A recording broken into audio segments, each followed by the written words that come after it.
واخيرا كاس العالم وصل، كلنا لازم نشجع منتخب بلدنا. ما احنا مش رايحين كاس العالم. مين اللي قالك كده؟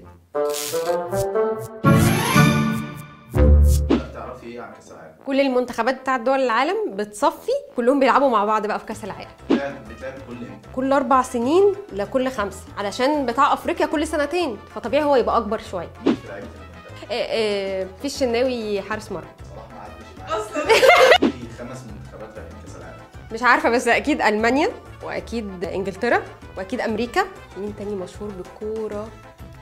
مشيها 3. مين اللي كسب اخر كاس العالم؟ حاسه ان هي المانيا. هي المانيا او البرازيل. البرازيل. يعني ايه اوت؟ الكوره طلعت بره. قولي لي 5 مصريين احترفوا بره. ده صعب قوي ده. لا على فكره عارفه منهم: احمد فتحي، صلاح، ميدو، كهربا، النني. اهو بس قلتها صح. طب قول لي اقول حاجه صح. مصر ما راحتش كاس العالم. اكيد ما كسبناش في التصفيات، ما كانش في حد بيشجع بذمه. بيبقى في كام لعيب في الملعب؟ 11 فيهم الجون. ايه انواع اللعيبه في الملعب؟ خط وسط وهجوم ودفاع واللي بيقف جون بقى. المدرب ليه لازمه ولا لا؟ اكيد طالما بيحضر الماتش فليه لازمه يعني اكيد. ده ليه؟ بدأ ان احنا نروح كاس العالم على فكره المره الجايه.